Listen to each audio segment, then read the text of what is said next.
한 주간 평안하셨습니까?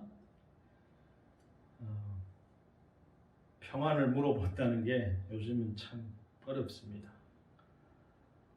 오늘부터 이제 저희는 3주간 비대면 예배를 드리게 될 텐데요.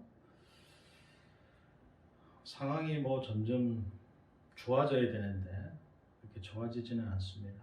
그래서 이 코로나19 가운데서도 우리 교회들은 어떻게 해야 되는지 우리 교회들을 다시 한번 생각해보는 귀한 시간이 되기를 원합니다. 그래서 오늘 마태복음 16장 17절에서 18절 다시 생각해보는 교회라는 제목으로 여러분과 은혜를 나누고자 합니다. 마틴 로이드 존스 목사님이 이런 얘기를 했어요. 교회가 명백하게 세상과 구별될 때 교회는 세상의 관심을 끌게 되어 있다. 처음에는 세상이 교회를 미워할지라도 결국 세상은 교회의 메시지에 귀 기울이게 될 것이다. 아멘. 어떤 목사님이 어떤 교회에 갔어요. 일이 있어서 갔겠죠. 그랬더니 그 교회의 그 교사들이 이런 얘기를 하는 거예요. 우리 교회는 술, 담배 하는 애들이 한 명도 없습니다.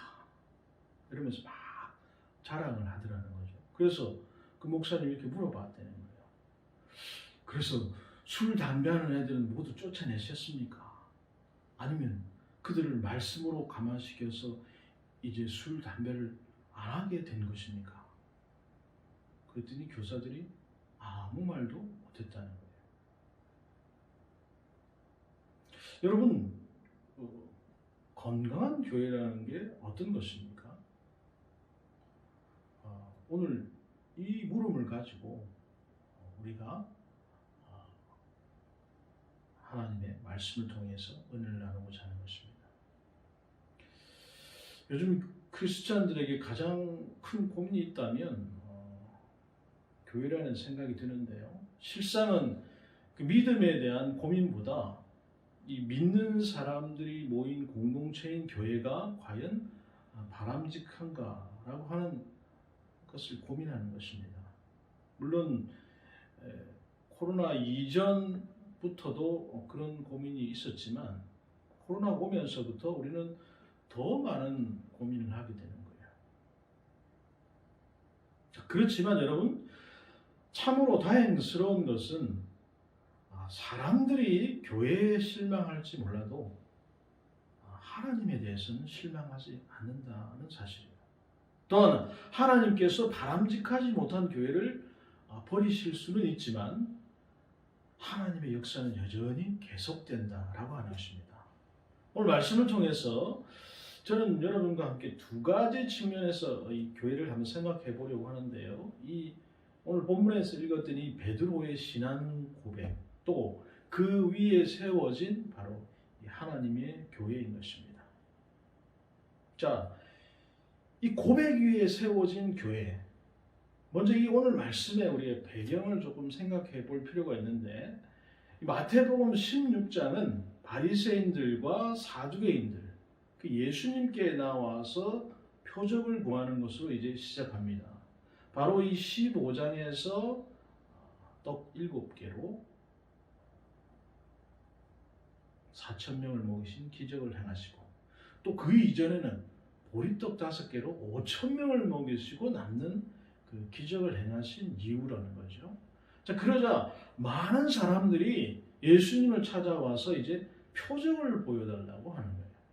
그런데 예수님께서 제자들에게 하시는 말씀이 바리새인들과 사두개인들의 누룩을 조심해라, 이렇게 말씀하세요. 제자들이 이해할 수 없는 이야기죠. 왜냐? 이 마태복음 우리가 16장을 읽다 보면 제자들이 예수님과 함께 가면서 이제 먹을 것을 가지고 오지 않는 것을 고민하고 있었어요. 예수님께서 누룩을 주의하라는 말씀도 빵에 들어가는 누룩 정도로 이제 생각하고 있었던 거죠. 당시 많은 사람들이 예수님을 따라다닌 이유가 무엇이겠습니까? 바로 예수님을 따라다니면 기적이 일어난다라고 하는 것이에요. 바리새인들과 이 사두개인들도 예수님께 나와서 또 기적을 보기를 원했어요. 예수님은 그것을 조심하라 이렇게 경고하신 것입니다. 자, 이게 무슨 말입니까? 예수님 당시에 많은 사람들이 모였지요. 그들이 바랐던 것은 무엇이냐면 바로 표적, 그러니까 기적이에요. 기적적으로 빵이 생기고 죽은 사람이 살아나고 병든 자가 낫고 기적을 본 사람들은 더 큰 기적을 보기를 원하는 거예요. 그렇게 사람이 모인 것을 보면서 예수님께서 제자들에게 누룩을 조심해라 이렇게 얘기하셨어요. 그렇게 많은 사람이 모이는 것이 여러분 바람직하지 않다 이렇게 말씀드리는 것이 아닙니다. 예수님에게 중요한 것은 사람이 모이는 게 아니고 왜 이 사람들이 여기에 모였냐라는 거예요. 예수님 주변에 늘 사람들이 많았어요. 예수님께서 많은 기적을 행하셨기 때문에 그렇겠죠. 사람들은 그때마다 더 큰 기적, 더 놀라운 표적을 보기를 원했어요. 예수님께서 계속해서 기적의 장소를 피하십니다. 여러분, 기적이라고 하는 것은 여러분 제한적이에요. 왜 그래요? 예수님을 만나는 장소에서만 일어나는 일들이었어요. 게다가 빵을 먹는 기적을 체험한 사람들은 또 시간이 지나면 배가 고파지고 죽은 자를 살렸지만 그는 또 죽게 될 것이고 병든 자를 고치셔도 그 사람 언젠가 또 병에 걸려 죽게 될 것입니다. 예수님께서 어려움을 당하는 자들을 긍휼히 여기시고 고쳐주셨지만 예수님의 사역의 목적이 그게 아니라 그 말이에요. 자, 여러분 이제 교회를 한번 생각해 봅시다. 왜 사람들이 여러분 교회로 모여듭니까? 마치 예수님 당시에 기적을 보고 모였던 사람들처럼 교회에서 뭔가를 구하는 것이 여러분 같아요. 예수님께서 누룩을 조심하라고 하셨는데 교회에 누룩이 만연하다 그 말입니다. 이제 예수님께서 빌립보 가이사라에 이르러 제자들에게 물으세요. 너희는 나를 누구라 생각하느냐? 그러자 제자들이 대답해요. 마태복음 16장 14절에서 16절을 보면 이르되 더러는 세례 요한 더러는 엘리야 어떤 이는 예레미야나 선지자 중에 하나이다. 이르시되 너희는 나를 누구라 하느냐? 시몬 베드로가 대답하되 주는 그리스도시요 살아계신 하나님의 아들이시니다. 이렇게 대답합니다. 여러분 세례 요한이 누구입니까? 당시 아주 매력적인 사람이죠. 막 사람들에게 독소를 퍼부으면서 사람들에게 회개하라 이렇게 외치는 멋진 사람이에요. 그의 삶도 어떻게 보면 뭐 멋진지 안 멋진지 모르겠는데 아무튼 많은 사람들이 따랐어요. 그리고서 광야에서 약대의 털을 입고 석청을 먹으며 살았어요. 자신들이 하지는 못하는 삶을 사는 그를 바라보면서 많은 사람들이 그를 영웅처럼 생각했어요. 예수님을 마치 멋지게 삶을 사는 영웅의 한 사람으로 생각하는 사람들이 있었다라고 하는 것입니다. 자, 그럼 여러분 엘리야는 누굽니까? 구약에서 가장 위대한 선지자 중에 한 사람이죠. 가장 큰 기적을 행한 사람이에요. 엘리야 하면 여러분 뭐가 생각납니까? 능력이 생각납니다. 갈멜산에서 이방 선지자들과 대결해서 승리한 그 사람, 그래서 850명의 이방 선지자들 목을 잘랐던 그 사람, 그는 불의 선지자요 마치 예수님이 행하시는 기적을 보면 엘리야를 연상하게 한다 그 말이죠. 자, 그러면 예레미야는 누구입니까? 그는 눈물의 선지자예요. 이스라엘 민족을 생각하면서 눈물을 흘리며 기도했던 사람, 그리고 하나님의 말씀을 대언하여서 전했던 선지자. 마치 예수님께서 하시는 말씀을 들으면 예레미야를 연상하게 했을지도 모른다는 것이죠. 자, 그렇습니다. 지금 이 시대에, 아니 그 이전 시대도 많은 사람들이 좋은 교회를 찾아서 좋은 목사를 찾아서 다녀요. 신유와 기적이 일어나든 독설로 사람의 마음을 시원하게 하든 살아가는 모습이 매력적이든 주일 설교 메시지가 탁월하든 간에 여러 가지 이유로 여러분 교회를 찾아다닙니다. 또 옮겨 다니기도 하죠. 그런데 오늘 예수님께서 제자들에게 물으셨던 것과 똑같은 질문을 하시는 거예요. 그래, 사람들이 그런 이유로 교회를 다닌다고 하죠. 그리고 그런 목적을 가지고 하나님을 믿는다고 하죠. 그런데 너희는 왜 나를 믿고 이 교회에 있느냐? 여러분, 이 물음이 오늘 우리에게 물으시는 근본적인 물음이고 이 물음에 우리가 답을 할 수 있어야 하는 것입니다. 이 답이 있는 곳이 여러분 교회죠. 이 물음에 세워진 교회가 바로 여러분 반석입니다. 이 반석 위에 세워진 교회는 오늘 본문에 보니까 이 반석 위에 내 교회를 세우리니 음부의 권세가 이기지 못하리라 이렇게 말씀하셨어요. 어떤 기사와 표적도 교회가 세워지는 여러분 근거가 되지 못한다 그 말이에요. 오직 믿음이 고백 위에 세워진 교회가 여러분 든든하게 세워진다 그 말이죠. 여러분 기적이나 표적은 없어지는 때가 옵니다. 우리가 바라는 축복을 즐기는 그 시간을 즐기는 것이 여러분 신앙이 아니고 예수님을 주로 고백하는 자들의 그 삶에 세워진 교회가 진정한 교회이다 그 말이죠. 그 어떤 신앙의 고백도 없는 교회는 능력이 없는 것입니다. 그 모든 것이 사라지는 때가 올 것이기 때문에 그렇습니다. 음부의 권세. 영어로 여러분요, The Gates of Hell라고 되어 있어요. 구약에는 Sheol이라고 하는데 어둠의 권세를 의미하죠. 반석 위에 세워진 교회는 여러분 그 어떤 어둠의 세력도 이기지 못하는 거예요. 여기서 우리가 또 주목해 볼 것이 있는데 늘 반석 위에 세워진 교회에 음부의 권세가 침투하는 것입니다. 거기를 사단은 넘어뜨리려고 하는 거예요. 하지만 절대로 이기지 못하지요. 마태복음 7장 25절에 보면 비가 내리고 창수가 나고 바람이 불어 반석 위에 세운 집과 모래 위에 세운 집이 차이를 드러내게 될 것이다 말씀해요. 교회는 여러분 반석 위에 세워져야 하는 것입니다. 그럼 반석이 무엇입니까? 예수님께서 오늘 본문에서 제자들에게 물으시는 것이 무엇이에요? 그래 사람들이 나를 세례 요한이나 또는 엘리야냐 혹은 예레미야냐 선지자 중에 하나라고 하는데 너희는 나를 누구로 믿느냐 하는 것이죠. 자, 마태복음 16장 16절에 아주 유명한 그 베드로의 고백이 나옵니다. 주는 그리스도시요 살아계신 하나님의 아들입니다. 예수님께서 베드로를 여러분 수제자로 삼으시고 그를 쓰신 이유는 다른 데 있는 게 아니고 바로 이 고백 위에 있다는 것이에요. 아마도 성경에 나오는 12명의 제자 중에 가장 많은 단점이 있는 사람, 성격이 포악한 사람, 예수님 공생의 기간 중에 가장 많은 구중을 듣고 실수를 많이 한 사람이 여러분 베드로입니다. 그럼에도 예수님께서 베드로를 쓰신 이유는 딱 한 가지예요, 여러분. 바로 그의 고백 때문인 것입니다. 자, 여러분 교회를 다시 한번 생각해 봅니다. 교회에서 행하는 많은 일, 선행, 기적들이 있죠.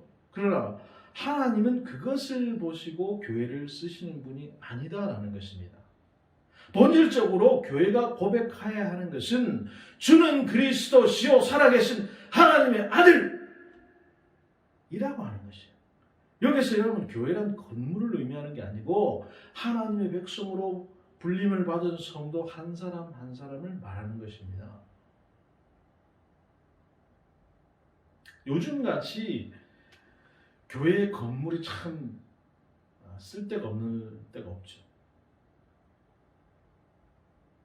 그렇지 않습니까? 여러분 큰 교회들 사람이 있습니까?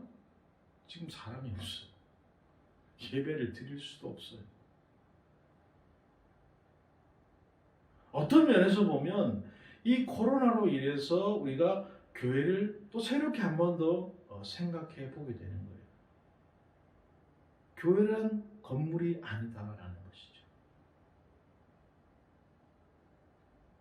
자, 우리가 교회가 건물만 있다고 해서 여러분 건물이 있어서 거기 가서 예배를 드리는 게 아니잖아요. 지금 우리는 어떻게 드리고 있습니까? 온라인으로 영상 예배를 드리고 있잖아요. 그래서 여러분, 요즘은 크고 좋은 건물을 가진 그런 교회를 부러워하는 시대가 아닌 것이죠. 오늘 예수님이 그리스도라는 그 고백 위에 우리는 주 되심을 인정해야 되는 것이지 건물을 봐서는 되지 않는다는 거예요. 그리스도라고 하는 것은 여러분 그분이 왕이 되시는 것을 의미하는 것입니다. 그분 앞에서 늘 겸손해야죠.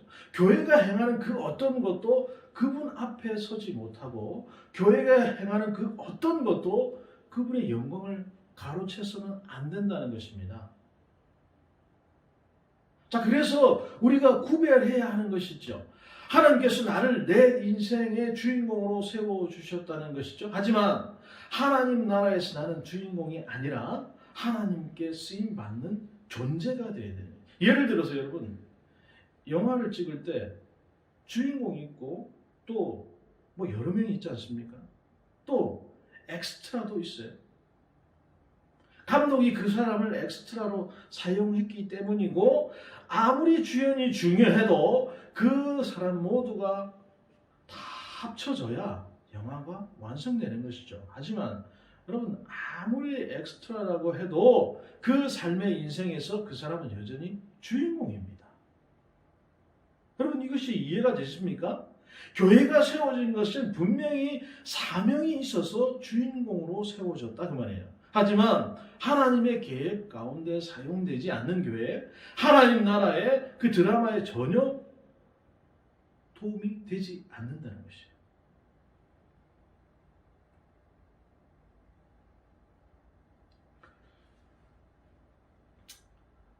저는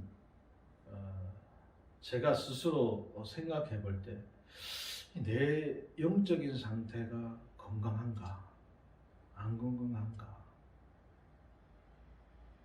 생각해 보는데 여러분은 어떻습니까? 여러분의 영적인 상태는 건강하십니까? 안 건강하십니까?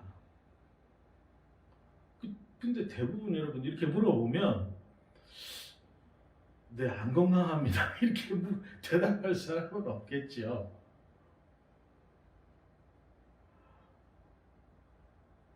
저도 아마 그렇게 물어보시면 네, 영적으로 건강합니다. 라고 얘기할 것입니다. 자, 그런데 제가 이렇게 고백할 수 있는 이유는 제가 영적으로 건강한 이유는 아마도 육적으로 건강하지 않기 때문이라고 말씀드렸습니다. 제가 육체적으로 어떤 회복이 되어야 되겠다라는 생각이 들 때는 두 가지가 아주 중요한 역할을 하는데요. 하나는 내가 알고 있는 어떤 지식보다 뛰어난 지식을 가진 의사를 신뢰하는 것이고 또 다른 하나는 하나님의 말씀을 집중해서 듣는 일이죠. 예를 들면 그런 거예요. 지금은 우리가 그럴 수가 없지만 제가 뭔가 찬양 사역을 막 열심히 하고 돌아다닐 때가 있었어요.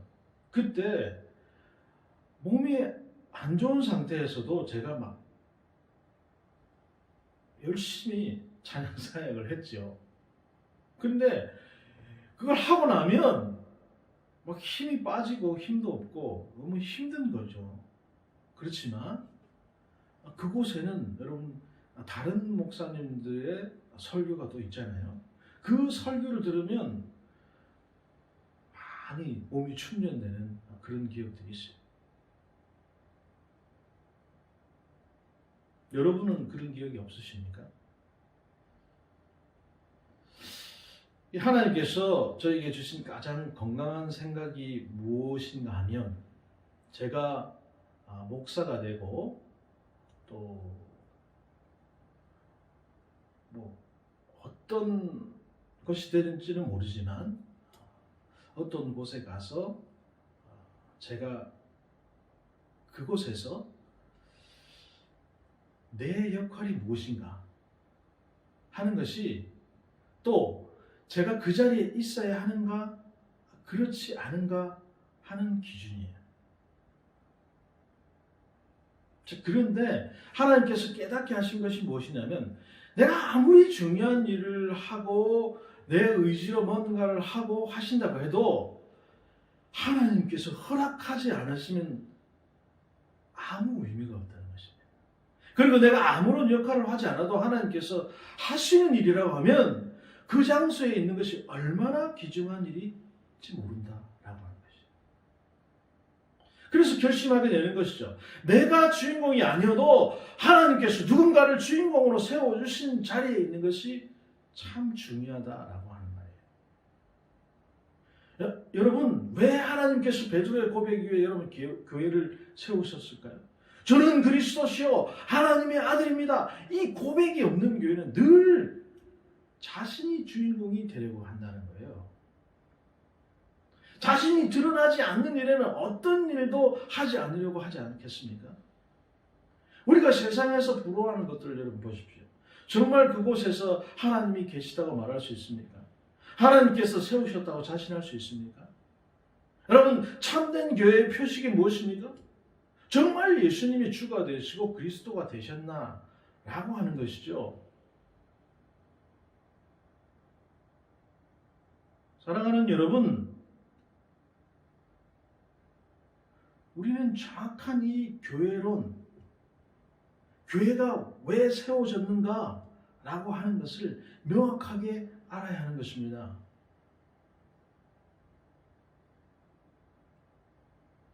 교회는 여러분 바로 이 고백 위에 세워졌다는 거예요.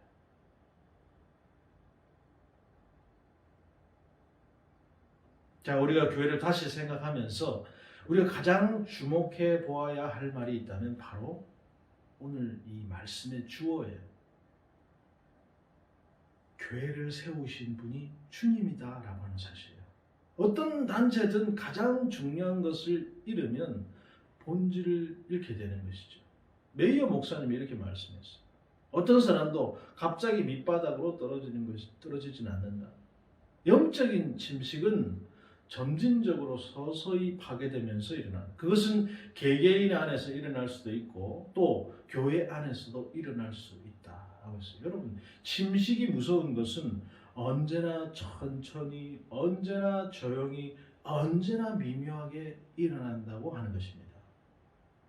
사실 기준과 이정표가 없으면 대개 이 침식 현상이 감지될 수가 없죠. 그리고 어느 순간에 허물어져 가는 것은 여러분 무서운 것이죠. 찰스 스윈들 목사님은 그 교회의 각성이라는 책에서 교회의 침식을 경계하라고 얘기했어요. C.S. 루이스 목사님도 그의 책 스크루테이프의 편지에서 이렇게 얘기했습니다. 실로 지옥에 이르는 가장 안전한 길은 점진적인 길이다. 즉 급선에도 없고 이정표도 없고 표지판도 없는 부드럽고 완만한 비탈길이다. 여러분, 이정표는 두 가지 점에서 아주 중요하죠. 하나는 우리가 성취하려고 하는 일이 어디까지 왔는지 보여주는 성취의 척도가 되기도 하고, 또 다른 하나는 우리가 가려는 길에서 얼마나 멀리 떨어져 표류하고 있는지를 보여줌으로써 방향을 돌리라고 촉구하는 것입니다. 교회에 대한 여러분 중요한 이정표가 되는 단어가 있어요. 오늘 본문 가운데 반복되는 내가라고 하는 말씀이에요. 본문 18절을 여러분 묵상하면서 아주 흥미로운 점을 발견하게 되는데, 또 내가 내게 이르노니 너는 베드로라. 내가 이 반석 위에 내 교회를 세우리니 음부의 권세가 이기지 못하리라. 여러분, 예수님께서 교회를 세우시겠다고 할 때 제자들은 교회가 뭔지 잘 몰랐어요.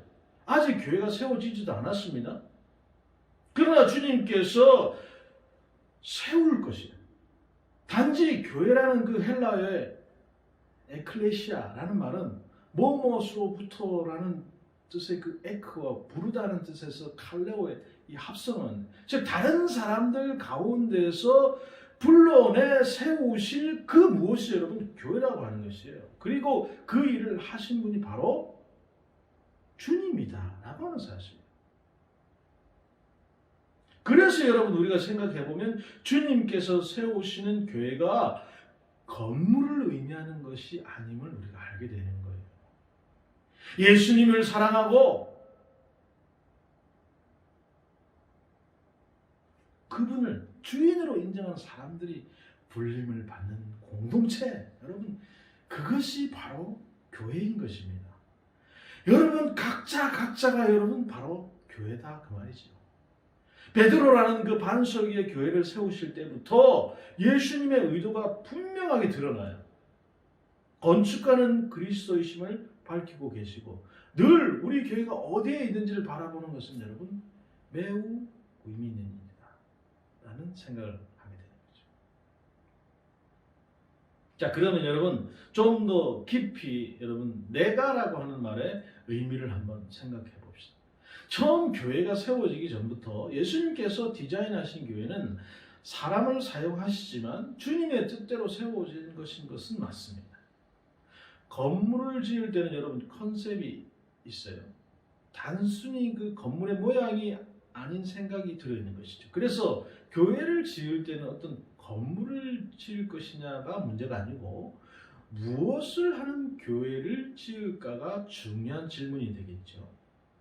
눈에 보이는 여러분 가시적인 그 외형적인 건물은 외부 환경에 영향을 받지만 눈에 보이지 않는 그 교회의 영은 하나님의 계획에 의해서 지배를 받게 되는 것입니다. 또 오늘 말씀 중에 우리가 주목해야 할 동사가 하나 있는데 바로 이 will이라고 하는 거예요. 아직 교회가 세워지지 않았어요. 지금 칭찬받고 있는 베드로도 예수님이 세우실 교회가 무엇을 의미하는지 모릅니다. 하지만 곧 주님께서 세우실 교회가 드러나게 될 것이죠. 예수님이 부활 실천하신 후에 세워진 교회는 환난과 핍박 가운데 세워진 교회였습니다. 분명한 신앙의 그 고백과 반석 위에 교회를 세우신 이유가 분명해지는 거예요. 반석에 세우지 않는다면, 분명한 신앙의 고백이 없다고 한다면 금방 무너져 내릴 것이기 때문에 그렇습니다. 예수님이 세우시는 첫 번째 교회는 늘 역사의 소용돌이 속에서 위대한 일을 행하여 왔습니다.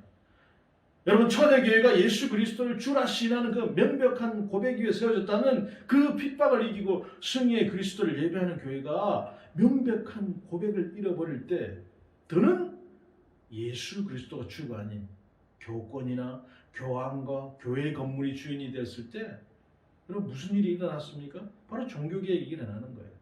오직 의인은 믿음으로 하나님의 은혜가 없이는 여러분 존재할 수 없는 교회가 세워짐으로써 교회의 사명이 살아나기 시작했어요. 인간의 공로가 아닌 하나님의 은혜 앞에서 그리스도인들은 경건을 회복할 수 있고 하나님의 은혜 앞에서 주어진 축복은 선교의 도구로 쓰임받기 시작했던 것입니다. 그런데 그 하나님의 축복이 또다시 힘을 가지기 시작하며 복음이 들어가는 곳에 그 땅을 지배하는 명예의 욕망이 주님의 자리를 대신하기 시작한 것입니다. 여기저기 세워졌던 교회들 자신의 학식과 명예를 버리고 오직 그리스도의 사랑으로 흩어져서 이 땅을 변화시켰던 복음의 능력이 다시 세상의 물질 앞에서 무릎을 꿇게 되었다 그 말이죠. 더 많이 모이고 더 커지고 더 많은 일을 하는 교회가 주님의 명예를 가로채기 시작했어요. 그런데 참으로 신기한 것은 그때마다 교회의 본질을 벗어나고 사명을 다하지 못할 때마다 사라질 것 같았던 그 교회가 사라지지 아니하고 다음 세대를 이어가면서 여전히 하나님의 사역을 감당하고 있다는 사실, 이 사실이 여러분 놀라운 것입니다. 코로나19가 막 생겼을 때 여러분 교회가 어찌할 바를 몰랐습니다. 예배를 드릴 수도 못했습니다. 곧 교회는 무너질 것 같았죠. 야 이러다가 막 교회 다 문 닫는 거 아닌가? 그럼 다 문 닫았습니까? 어떤 방식으로든 하나님의 사역은 여전히 이어지고 있어요. 오늘 본문이 여러분 그 이유를 분명하게 설명하고 있어요. 분명한 것은 그 교회가 세워지면 은부의 권세가 이기지 못할 것이다. 아멘. 여러분 그 어떤 돈과 명예도 사단의 세력도 여러분 교회를 넘어뜨리지 못한다라고 하는 것입니다. 다만 어려움을 당하게 될 것이죠. 폭풍우가 몰아치고 홍수가 나죠. 아니 필연적으로 필요한 일이죠. 왜냐하면 그런 어려움 속에서 그 교회가 참교회인지 아닌지 증명이 되는 것이기 때문입니다. 자, 오늘 우리 교회가 다시 한번 생각해야 되는 것이 무엇입니까? 바로 이 교회의 소유권이라고 합니다. 하나님께서 친히 세우실 교회,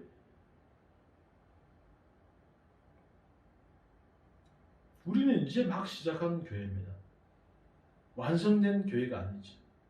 지금도 여전히 일하시고 세워가실 주님 앞에서 우리가 반석 위에 서 있는가 한번 자문해 봐야 한다는 것입니다. 저는 이 기도를 할 때 그런 어떨 때는 막 열정적으로 기도를 할 때도 있지만 이게 눈을 뜨고 기도할 때도 있습니다. 아니, 목사가 기도를 하는데 뭐 눈을 뜨고 기도를 하나요? 뭐 이렇게 말씀하실 수도 있는데 왜냐하면 이 기도를 하는 가운데 하나님께서 주시는 말씀도 있고 또 근데 그것이 순간적으로 왔다가 갈 때가 많거든요. 그래서 하나님께서 무슨 말씀을 하시나 적어보기도 하죠. 여러분, 우리가 지금 광야 같지 않은 그 광야에서 예배를 드리고 있어요. 너무 감사한 것은 이 시대를 지배하는 그 이기주의와 편의주의에서 교회의 주인이 누구인지, 어떤 환경에서도 하나님을 예배하는 것이 무엇인지를 우리에게 배우게 하신다는 거예요.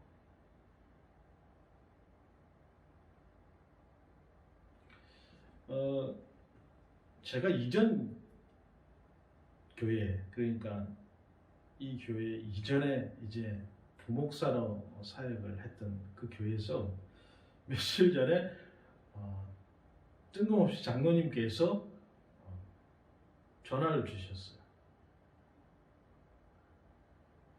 아니, 장로님 어떤 일이십니까? 제가 이렇게 말씀드렸더니 목사님 드디어 우리 교회가 이제 건축의 구분응선을 넘었다 이렇게 말씀하시면서 이제 모든 건축을 할 방편이 다 마련되었고 이제 건물만 올라가면 된다 이렇게 말씀하시는 거예요. 그렇게 말씀하시는데 부럽기도 하고요. 그러면서 하시는 말씀이 그거였어요. 우리 교인들 부담 하나도 안 주고 모두 보상으로 건물이 건축이 되게 되었다 이렇게 말씀하시는 거예요.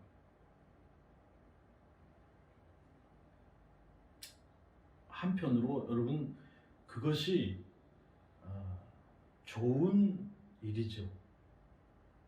교회를 막 건축하면서 교회가 막 엄청나게 빚을 지고 그러면 정말 거기에 있는 성도들은 힘듭니다. 내가 살아가는 것도 참 힘들어 죽겠는데 교회에서 맨날 건축 헌금해라 이러면 힘들죠. 제가 여러분 뭐 헌금 얘기를 하자고 이런 얘기를 드리는 게 아니고 근데 여러분 잘 생각해 보시면 그게 맞지만 또 정확하게 맞는 얘기도 아니에요. 교회는 여러분 핏값으로 헌신으로 세워지는 것이 맞습니다. 왜 그렇습니까? 이것은 돈에 대한 문제가 아니고 믿음의 고백에 대한 문제이기 때문에 그래요. 여러분 무엇이 하나님을 기쁘시게 하는 헌신이 될 수 있습니까? 돈이 없는 사람은 과부의 두 렛돈을 기갖다 받으신 그 하나님 앞에서 후손들을 위한 그 믿음의 자리를 드리시길 바라요. 아마 지금 이 말씀을 듣고 있는 이 어려운 때를 하나님의 축복을 경험하면서 지나가는 사람도 있고요. 또 그렇지 못한 분들도 있어요. 만약에 내가 그런 축복의 자리에 있다면 다른 사람의 자리도 여러분 채워줄 필요가 있는 거예요. 여러분들이 지금 받고 있는 그 축복을 말없이 흘려줄 필요가 있다. 왜냐하면 여러분의 상이 하늘에서 클 것이기 때문입니다. 누구의 의도 드러나는 것이 아니고 누구의 공로도 드러나는 것이 아니고 기꺼이 헌신하는 그런 우리 공동체 예배 자리를 만드는 일이 되어야 할 것이다 생각하는 거예요. 제가 지지난주였던가요? 이스라엘 백성들이 그 무너진 성벽을 건축하면서 거기에 참석하지 못한 사람들, 제가 뭐라고 말씀드렸습니까? 그걸 경험하지 못한 사람은 교회에 어떤 기쁨이 있는지 잘 모른다는 거예요. 다 같이 헌신하고 다 같이 참여하고 다 같이 예배하는 감격이 있는 교회. 그리고 이 교회에서 하나님이 주인 되셔서 일하시는 것을 기대하는 교회, 그런 교회가 우리 교회가 되었으면 좋겠습니다. 또 그렇다고 해서 여러분, 내가 막 뭔가를 해서 막 헌금을 많이 해가지고 먼 훗날의 얘기입니다, 여러분. 우리 교회가 저는 건축 같은 거는 안 하고 싶은데, 건축을 워낙 많이 해가지고요, 안 하고 싶은데 건축을 한다고 쳐요. 아까 장로님도 말씀드렸듯이 교인들이 헌금을 하나도 안 하고 보상금으로 다 했다. 그게 안 좋은 이유가 제가 뭐라고 했습니까? 그런 헌신이 없으면 내가 교회에 대한 주인의식이 없어요. 저는 그 장로님과 똑같은 생각을 이전에 했었어요. 아, 교회인들에게 부담을 주면 안 되는구나. 내가 다 해야지. 근데 여러분, 꼭 좋은 것만은 아니라는 것이에요. 그리고 만약에 여러분들이 교회를 위해서 뭔가 일을 하셨다면 그 공로에 대해서 여러분 주장하지 마시기 바랍니다. 왜냐고요? 이 땅의 것은 여러분 언젠가는 사라지게 될 것입니다. 그냥 내가 값없이 사용되는 것에 대한 감사의 고백이 있기를 바랍니다. 여러분의 공로 때문에 예배에 방해가 되지 않기를. 또 이 교회는 여러분 주님이 주인이 되셔서 세우심을 고백하는 교회가 되길 바라요. 지금 우리 교회가 또 여러분들이 경계해야 될 것은 바로 공로의식이라고 합니다.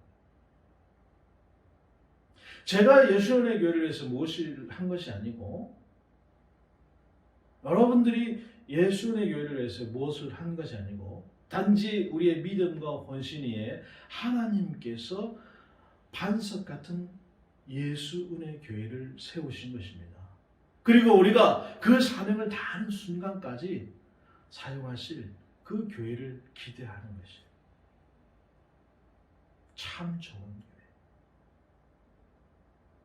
이 땅에 소망이 되는 교회를 만들어 가실 그 하나님을 기대하는 기대감이 우리 예수 은혜 교회에서 또 그 언젠가 우리에게 주실 그 새로운 교회에서 하나님의 축복 안에 온전히 세워지기를 주님의 이름으로 축복합니다.